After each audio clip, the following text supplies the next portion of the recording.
మిర్చి సారా నేను 3 ఏళ్ళయింది మిర్చి జాయిన్ అయ్యి.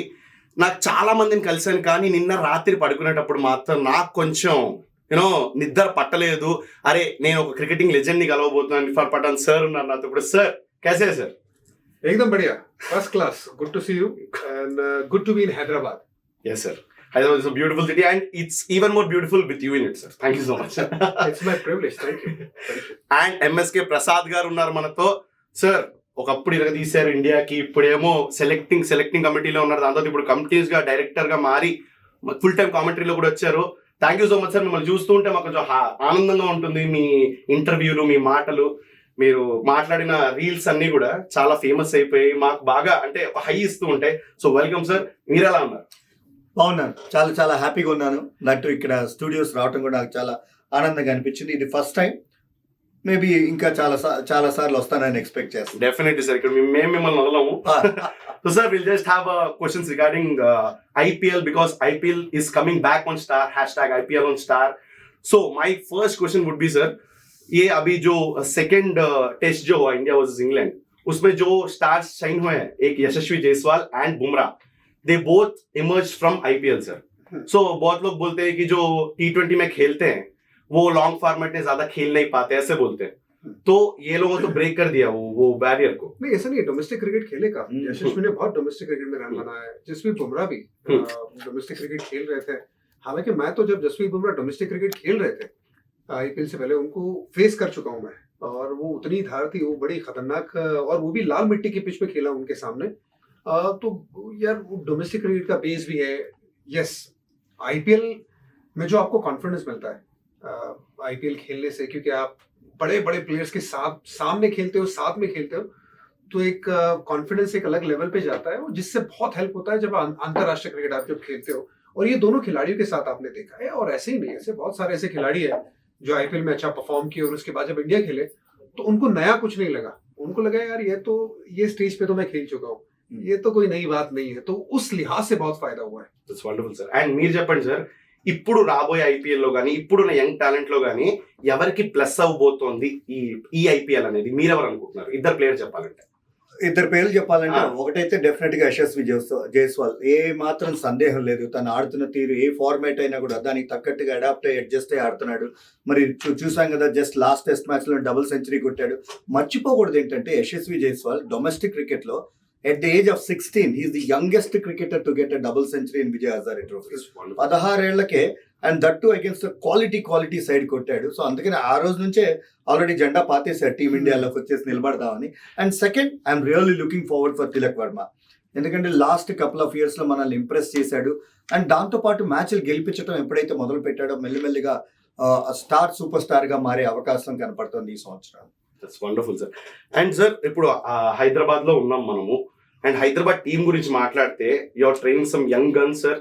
उमरान मालिक है एंड अब्दुल समाद है, एक बॉलर है, एक बैट्समैन है. दोनों धड़ाधड़ they are giving it away to the players, rest of the players. And Tilak Varma गुరించి మాట్లాడారు sir. So what do you think about the Hyderabad team in this IPL season sir? I think बहुत अच्छा team बनाया है हैदराबाद ने. खास करके जो ओवरसीज प्लेयर लेके आए, उसमें से आपको ज्यादातर मैच विनर्स नजर आएंगे. और मुझे लगता है कि हसरंगा के जो बाय थे वो बहुत चीप बाय थे. मुझे उम्मीद था कि शायद 8-10 करोड़ में वो बंदा जाएगा. उस तरीके का वो स्किल सेट लेके आता है. वो सिर्फ बॉलर नहीं है, वो एक लीडर है. वो बैटिंग बहुत अच्छी करता है, और उसकी बॉलिंग में ना वैसी धार है जो धार राशिद खान जब खेलते थे सनराइज हैदराबाद में, तो वो जो काम करते थे वैसा ही कुछ काम वो कर सकते अगर उन्हें प्लेइंग 11 में जगह मिली. मुश्किल ये है कि वो सिर्फ 4 ओवरसीज आप खिला सकते हो. तो ओवरसीज खिलाड़ी तो आपने ऐसे ले लिए कि आप बतौर हैदराबाद टीम दूसरी टीमों को उधार दे सकते हैं. इतने जबरदस्त ओवरसीज प्लेयर जो प्लेइंग 11 का हिस्सा बन सकते हैं, वो 4 से ज्यादा है आपके पास. तो वो एक चैलेंज रहेगा. लेकिन बहुत अच्छे रिसोर्सेज है. अब रिसोर्सेज कितने अच्छे से आप इस्तेमाल करते हो हैदराबाद में फल्ले लाने के लिए, वो देखना होगा. क्योंकि देखिए, हैदराबाद एक ऐसी टीम है, वो चैंपियन रह चुकी है एक बार. जब डेक्कन थी तो भी एक बार चैंपियन रह चुकी है. पर हैदराबाद फ्रेंचाइज 2 बार IPL चैंपियन हुई है. ऐसी टीम बनाए कि तीसरी बार भी बन सकती है. पर सबको डिपेंड करता है कि आप किस तरह से उनका इस्तेमाल करते हो प्लेयर्स का. मुझे लगा पिछले साल गाइज लाइक समझो यंग है, उसका इस्तेमाल बेहतर हो सकता था. 2 बार मैच जिता दिया. उमरान को थोड़ा बाहर बैठाया था, उसका इस्तेमाल बेहतर हो सकता था। हम्म। तो बहुत सारी गलतियां पिछले साल की थी, उम्मीद यही रहेगी कि इस साल वो गलतियां ना करें। It's wonderful, sir. And आपने हसरंगा के बारे में बोला था तो मेरे को बैंगलोर का याद आ गया sir. So Bangalore from the previous years कितने भी साल वो जब थे they were the best team sir. मतलब देखना on paper they are the best team लगता है हमें. One of the best. One of the Not yeah, the best team. yeah exactly sir. Exactly one of the best teams लगता है हमें. पर every time when they score a higher score, for example if they hit a 275 from the bowler side there's always a झिझक रहता है sir. मतलब ये 275 मार दिए तो because of the morale that they had because of the 275 score the confidence will be high बोल के as audience हम सोचते हैं. Yeah. पर दूसरे साइड वाले भी 230 240 तक आ जाते हैं. So what do you think is the go to solution for Bangalore for this season? To start of with ఏంటంటే వాళ్ళకి ఈ సంవత్సరం కూడా వాళ్ళు చూస్తే కనుక కంప్లీట్ గా ఓవర్ హాల్ చేసేసారు టీమ్ ని. వాళ్ళకున్న మేజర్ ప్లేయర్స్ అందరినీ కూడా తీసేయడం జరిగింది. అండ్ హ్యావింగ్ సెడ్ దట్ మిగతా టీమ్స్ ఇంకొంచెం బెటర్ గా ఎంచుకున్నట్లుగా అనిపించింది 2024. కాకపోతే ఏంటంటే ఇన్స్పైర్ చేయాలంటే మాత్రం వాళ్ళకున్న సీనియర్ క్రికెటర్స్ ఎవరైతే విరాట్ కానీ వీళ్ళందరూ ఎవరైతే ఉన్నారో ఆ బాధ్యత తీసుకొని మ్యాచ్లు ఫినిష్ చేసి తీసుకొని రావటం కన్సిస్టెంట్ గా అది కనుక చేయగలిగితే, ఎందుకంటే చాలా హెవీలీ డిపెండెంట్ అయి ఉన్నది ఈ జట్టు పై, ముఖ్యంగా విరాట్ పైన. అందుకనే బహుశా చాలా సందర్భాల్లో ఆ ఒత్తిడిలో సకంబైనట్లుగా అనిపిస్తుంది. ఐ హోప్ దట్ అవన్నీ పక్కన పెడితే కనుక ఈ సంవత్సరం 2016లో ఏ ఫామ్ లో అయితే ఉన్నాడో మర్చిపోకూడదు. 973 పరుగులు కొట్టాడు ఆ సీజన్, 5 సెంచరీస్ కొట్టాడు. సో అట్లాంటి సీజన్ కనుక మరో సీజన్ కనుక లభిస్తే మాత్రం ఆ కైండ్ ఆఫ్ ఫామ్ లో కూడా ఉన్నాడు, అది లభించాలని ఎక్స్పెక్ట్ చేద్దాం. అది కనుక జరిగితే మాత్రం మిగతా ఎంటైర్ టీం తన చుట్టూ రివాల్వ్ అయితే తప్పకుండా మంచి అవకాశాలు ఉంటాయి. सर आप बताइए विराट कोहली जी के बारे में. We all are fans of him. He gives us 100%, 150-200% as an experienced cricketer. आप बोलिए ये जो हार्ट ब्रेक्स अपने को आ रहे थे कंटिन्यूअसली वर्ल्ड कप में, he gave us 100%. Would that in any manner will affect Virat Kohli in this IPL season? देखिए सबसे पहले तो विराट कोहली का फैन कौन नहीं है पूरी दुनिया में. He is an outstanding cricketer. उसने इंडिया के फिटनेस को एक अलग लेवल पे लेके गया है, उस तरीके का वो खिलाड़ी है. सो खिलाड़ी बड़ा तभी बनता है जब वो सिर्फ परफॉर्म नहीं करता, जब वो सिर्फ मैच नहीं जीता, जब वो इंस्पायर करता है. और विराट कोहली ने इंस्पायर किया है कई यंग जनरेशन के खिलाड़ियों को कि भाई अपनी फिटनेस बेहतर करो, अपनी फिटनेस बेहतर करोगे आप कमाल के खिलाड़ी बन जाओगे. तो उस तरीके का खिलाड़ी है विराट कोहली. अब वो हार्ट ब्रेक की आपने बात की, देखिए फाइनल खेली है भारतीय टीम, बहुत अच्छा क्रिकेट खेली है. वर्ल्ड चैंपियन बनना कोई इतना आसान काम नहीं है, लोहे के चने चबाने वाला काम है. तभी ये वर्ल्ड कप जो है खास करके 50 ओवर का वो 4 साल में एक बार आता है. और इसीलिए हम ऑस्ट्रेलिया की टीम को हमेशा बार बार वो एक एग्जाम्पल की तरह इस्तेमाल करते हैं कि भाई वो एक वर्ल्ड चैंपियन ऐसी टीम थी जो लगातार वर्ल्ड कप जीतती थी, हर जगह जाके मैचेस जीतती थी. वो इतना आसान है नहीं. पर उसके बाद जब वो वर्ल्ड चैंपियन बनना जो हटा तो बीच में ऐसा वक्त आया था जब वो नहीं बनी वर्ल्ड चैंपियन, तो मुश्किल था. अब दोबारा वर्ल्ड चैंपियन बनी है. लेकिन इंडियन टीम एक कंसिस्टेंट टीम है, एक बहुत जबरदस्त टीम है. तो हार्ट ब्रेक हुआ जरूर है, लेकिन ऐसा नहीं है कि अच्छा क्रिकेट नहीं खेले. अब विराट कोहली की आपने बात की कि क्या उससे फर्क पड़ेगा. देखिए विराट कोहली अब जो फॉर्म में लास्ट के 1 साल में भाई बहुत रन बनाए, बहुत रन बनाए. और मुझे लगता है जब आईपीएल में आएंगे इस साल, वो हो सकता है 2016 जो बात की अभी 2016 वाला आपको रिपीट देखने को मिल सकता है. ये देखिए पिछले साल भी मैंने बोला था रन बनाएंगे, बनाए. इस साल मुझे लगता है कि उतने रन तो बना ही देंगे, उससे ज्यादा भी बना देंगे. सो और विराट कोहली मुझे लगता है खुश ज्यादा कब होंगे जब उन्हें वो आईपीएल की ट्रॉफी मिलेगी बतौर आरसीबी प्लेयर. बिकॉज मुझे लगता है वो एक इमोशनल कनेक्ट है. और मेरा ये मानना है कि जब ऐसा होगा तो आईपीएल का एक अलग पीक आएगा जब आरसीबी जीतेगी. उसका रीजन प्योरली उनके फैंस है. और इसी वजह से मुझे ना आरसीबी के लिए एक सॉफ्ट कॉर्नर है. हर साल आरसीबी के फैंस आते हैं, ये साल कब नमदे बोलते हैं, नहीं जीतते और वापस चले जाते हैं. पर अगले साल आते हैं और उतनी शिद्दत के साथ चीयर करते हैं अपनी टीम को. भाई ऐसे फैंस तो मैंने सिर्फ इंडिया में नहीं पूरी दुनिया में नहीं देखे. तो उनके लिए एक अलग से सॉफ्ट कॉर्नर है. इसीलिए मैं कह रहा हूं कि जब विराट कोहली और उनकी टीम आरसीबी जब आईपीएल जीतेगी तब आईपीएल का एक अलग पीक आएगा, बिकॉज उनके फैंस कमाल के. Wonderful sir. And not only RCB fans sir, हर कोई who is a cricket fan will feel happy if RCB gets a cup sir. So let's hope Isala Cup namde we'll just hope sir. And talking about Kohli, I just love the bond of Kohli and Dhoni sir, so I'll just start with Dhoni. My favorite player sir, and today's 7 tala for this. आपको आपको अगर पता है तो Instagram में ये trend चल रहा है सर, कहीं भी अगर आपको 7 नंबर दिख जाए तो तला फॉर अ रीजन बोल के डाल देते हैं वहां पे। सो आज भी February 7 था, सो तला फॉर अ रीजन। तो I was want to ask you sir, ये आखिरी सीजन है धोनी जी का बोल के आ रहा है, लास्ट टाइम भी यही बोले थे, बट धोनी जी ने हमको हैप्पी कर दिया ये सीजन भी खेलते हुए। तो how do you think sir, मतलब ये इसके बाद, मतलब धोनी जी के बाद how will the Chennai super Kings team will be, and how did he groom all the talents that he had till now? See, as a player, he's always been inspirational. जो अपने team के प्लेयर्स को ना वो inspire करने की कोशिश करते हैं, कुछ सिखाने की कोशिश करते हैं, चीजें कॉम्प्लिकेट नहीं करते। वो बंदा ऐसा है ना, वो चीजों को बड़ा सिंपल रखता है, और ये सबसे मुश्किल काम है, स्पेशली अंडर प्रेशर। क्योंकि क्या होता है ना कि आप और हम या कोई और खिलाड़ी या कोई और काम करने वाला, जब उसमें प्रेशर आता है, अभी आपके ऊपर जो प्रेशर आएगा काम का, कमर्शियल काम का, वो प्रेशर में आप कई बार गलती कर बैठोगे, या कोई ऐसी बात बोल दोगे रेडियो लाइव पे कि भाई कुछ गलती हो जाए। लेकिन वो बंदा ऐसा है ना कि उतना प्रेशर आया, लेकिन उसने कहा कि यार जो चीज मैं कंट्रोल कर सकता हूँ मैं कंट्रोल करूंगा, भले ही उसके लिए मैं out of the box thinking लेके आऊंगा, लेकिन वो करूंगा, और इसी वजह से उसे कामयाबी बड़ी मिली है। अब यार ये आखिरी सीजन हो नहीं हो, डेफिनेटली नॉट या definitely yes, I don't know, but fans देखना चाहेंगे कि यार वो फिर ये सीजन आए, पूरी तरह से एंटरटेन करे। और मैं अभी पिछले 1 महीने पहले उन्हें मिला था, उसमें बड़ा मजा आया उनसे बात करके, करीबन हमने 2 घंटे बातें की। एक चीज नजर आई कि एक तो बड़ा फिट नजर आ रहा है महेंद्र सिंह धोनी, लंबे बाल, अब लंबे बाल आ रहे हैं, मतलब वो पुराने जमाने का धोनी वापस आ रहा है। सो आई थिंक ये फैंस के लिए एक और बार बड़ी ट्रीट होने वाली है मैदान में। Wonderful sir. And sir Ruturaj Gaikwad ఉన్నారు, యంగ్ టాలెంట్ సార్. అంటే ఇకపై మాకు వచ్చిన న్యూస్ ఏంటంటే he might be the captain of Chennai Super Kings after Dhoni, ఆయన గ్రూమ్ చేస్తున్నా అంటారు. So young talent in Chennai Super Kings గురించి ఏం మాట్లాడతారు సార్ మీరు అడగాలి?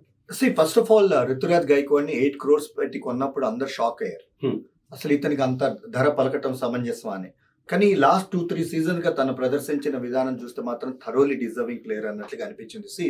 కొన్ని క్వాలిటీస్, క్యాప్టెన్సీ ముఖ్యంగా నాయకత్వ క్వాలిటీస్ కొంత న్యాచురల్ గా ఉండాలి, దాని తర్వాత దానిపైన అనుభవంతో అది మెరుగుపడుతూ ఉంటుంది.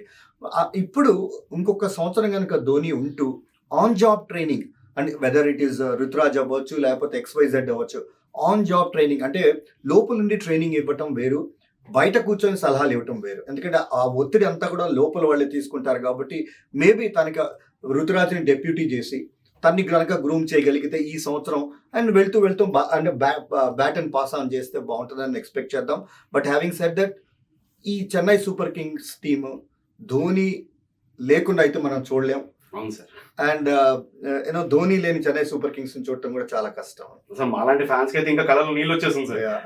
So and sir talking about captaincy, sir as an audience हम बहुत बात करते हैं सर, ऐसा ये उसका कैप्टन ये होना चाहिए, ये ऐसा खेलना चाहिए, नंबर 3 पे ये आना चाहिए, हम सब सोचते रहते हैं. But when experts like you give a opinion on something, हम उसको और सीरियसली लेते हैं. So regarding the captaincy of Mumbai, तो हार्दिक पांड्या को जो मिली है, many fans were disappointed sir. So नहीं, रोहित शर्मा चाहिए हमको. So what did you feel sir when the captaincy shift came? What did you feel?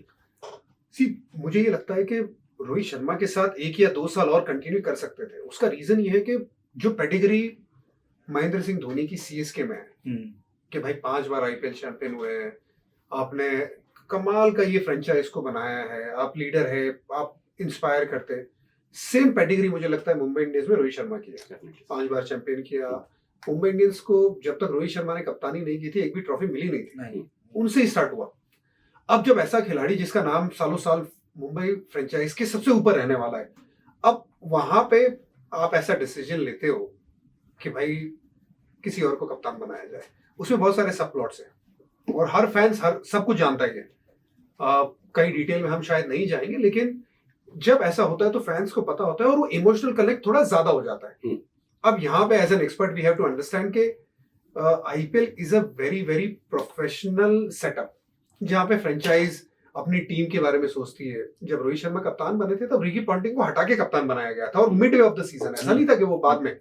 यहाँ पे सीजन से पहले बनाया गया है.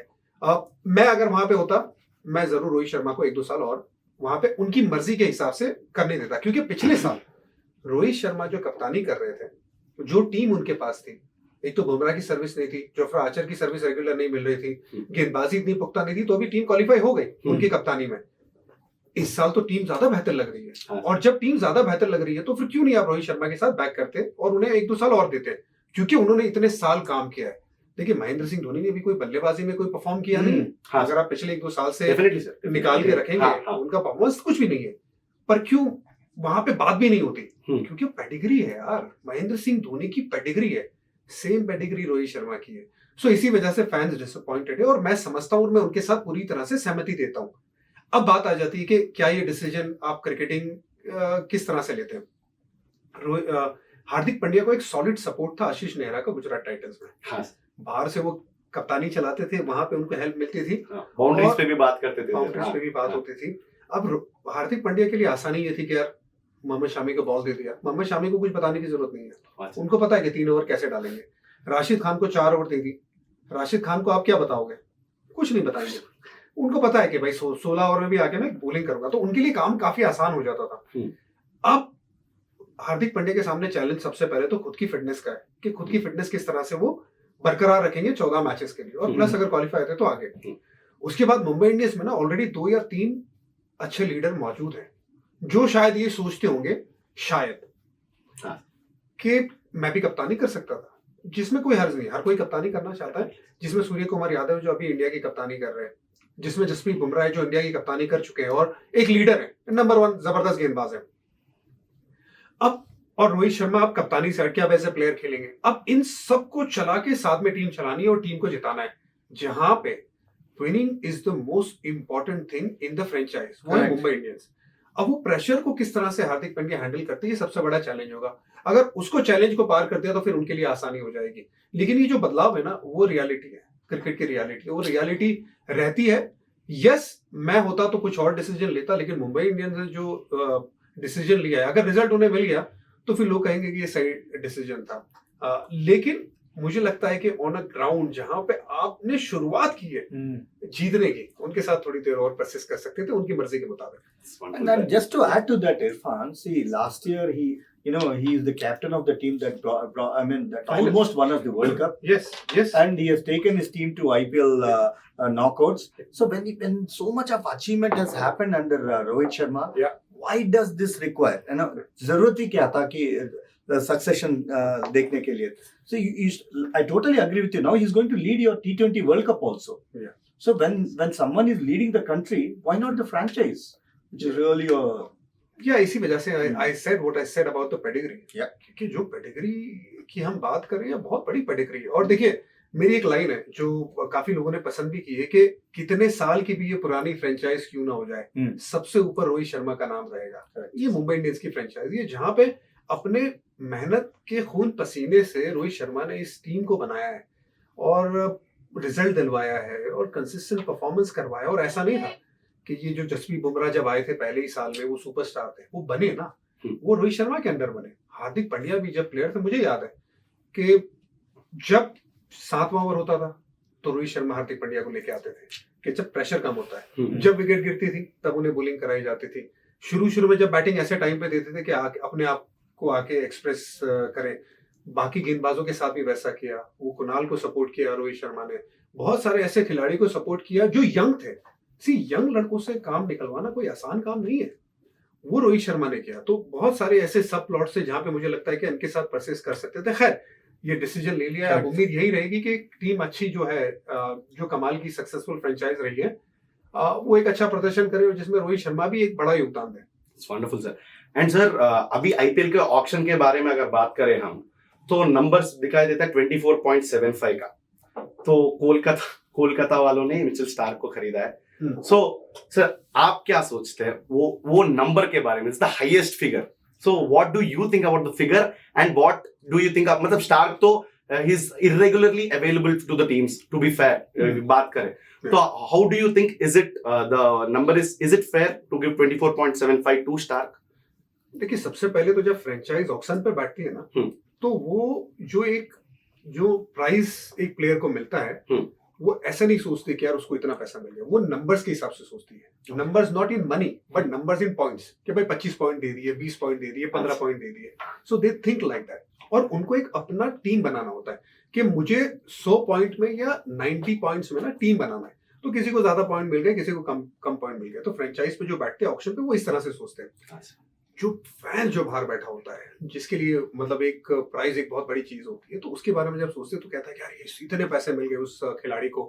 ये सप्लाई और डिमांड की बात रहती है, और हमेशा रही और हमेशा रहेगी। आने वाला टाइम आएगा जब it could B 5 years, it could be 10 years। मैंने 20 करोड़ की भविष्यवाणी की थी आज से 3 साल पहले कि 20 करोड़ का बैरियर पार हो जाएगा। ये मैंने स्टूडियो में बैठ के, स्टार स्पोर्ट्स के स्टूडियो में बैठ के बात की थी। आज मैं आपके स्टूडियो में बैठ के बात कर रहा हूँ। देयर बी ए टाइम जहां पे ऑक्शन में लड़कों को या तो फिर दूसरे और किसी और चीज से 40 से 50 करोड़ मिलेंगे। There be a time, it could be 10 years, it could be less, it could be मोर।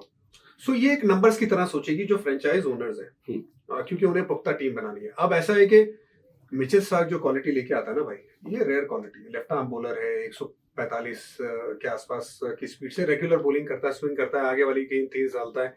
अब हर एक बंदा चाहेगा कि यार मैं इसके लिए लड़ूं। अब वो लड़ाई में ना पैसे बढ़ जाते प्लेयर के। अब प्लेयर तो नहीं बोलता कि मुझे इतने पैसे दो, हाँ, लेकिन कई ओवरसीज खिलाड़ी है जिसमें मुझे लगता है कि हमें बहुत ध्यान रखना है कि सिर्फ वो छोटे ऑक्शन में ही आते हैं ताकि उन्हें ज्यादा पैसा मिले। उस पर नजर रखनी चाहिए हमें। और भी बहुत सारी चीजें जिस पे नजर रखनी चाहिए ओवरसीज खिलाड़ी को खास करके, क्योंकि मैं प्रो इंडियन हूँ। मुझे लगता है कि हमारे इंडियंस को ना ज्यादा पैसे मिलने चाहिए, बट रियलिटी में क्या होता है ना कि ऐसा होता नहीं है। वो अनफॉर्चुनेट है, जिसकी मैं सहमति नहीं देता हूँ, लेकिन ऐसा होता है। वो कई स्मार्ट प्ले करते हैं, कई बार बहुत सारी चीजें ना, 2 टेबल पे 2 ओवरसीज कोचेस बैठे होते हैं, वो एक दूसरे को पुश करते हैं, उसमें प्लेयर का पैसा बढ़ जाता है, खास करके ओवरसीज खिलाड़ी होता है। That is unfortunate, but anyways Mitchell Starc की क्वालिटी है तो सही। अब वो उसे पैसा मिला है, जाहिर सी बात है अगर उसने 4-5 मैच जिता देना तो फिर पैसा वसूल हो गया। हाँ। अब ऐसा नहीं कि 24 करोड़ 25 करोड़ मिल रहे हैं या 20 करोड़ से ज्यादा मिल रहे हैं तो वो सारी मैचेस जिताएगा। ऐसा तो है ही नहीं। हाँ सर, ऐसा होना नहीं है। अगर आप एक्सपेक्ट कर रहे हो एज ए केकेआर फैन तो गलत सोच रहे हो। Definitely sir. అండ్ కేకేఆర్ గురించి మీతో మాట్లాడాలంటే sir, Gautam Gambhir is back as a mentor sir. So ఆయన కూడా, ఆయనకి లెగసీ ఉంది కేకేఆర్ తో. ఆయన మధ్యలో మారారు, మళ్ళీ వచ్చారు. సో ఆయన తిరిగి వచ్చినప్పుడు ఆ గత వైభవం తిరిగి వస్తుందని మీరు అనుకుంటున్నారా? సి ఎవరికైతే కనుక ఈ మెంటార్ అవ్వచ్చు, కోచ్ అవ్వచ్చు, యూనో ఎక్కడైతే నీకు పని చేయడానికి స్వతంత్రం లభిస్తుందో అక్కడ పని చేయడానికి ఇష్టపడతారు కూడా. సో ఇక్కడ యాజ్ అ కెప్టెన్ గా అతనికి ఆ స్వతంత్రం లభించింది. ఆ Shahrukh Khan and entire team తనకి ఆ ఫ్రీడమ్ ఇచ్చారు. దాని వల్ల రెండు ఐపీఎల్ ఛాంపియన్షిప్, మర్చిపోకూడదు ఏంటంటే 2 ఐపీఎల్ ఛాంపియన్షిప్ తన కెప్టెన్సీలో గెలిచారు. ఎగ్జాక్ట్లీ. దాని తర్వాత మెంటర్ రోల్ ప్లే చేశాడు. తర్వాత ఓకే ఎల్ఎస్జీకి 2 సంవత్సరాలు వెళ్ళి మళ్ళీ బ్యాక్ హోమ్ వచ్చాడు. సో 2 చేతులతో ఆహ్వానించారు వాళ్ళు. హోప్ఫుల్లీ తనకైతే మాత్రం అక్కడ తప్పకుండా ఆ కంఫర్ట్ జోన్ లో ఉంటాడు కాబట్టి తను మళ్ళీ వెనక్కి పెరగడం జరిగింది. హోప్ఫుల్లీ తను రాక, ఎందుకంటే అక్కడ ఆల్రెడీ ఒక చంద్రకాంత్ పండిత్ అనే ఒక కోచ్ ఉన్నాడు.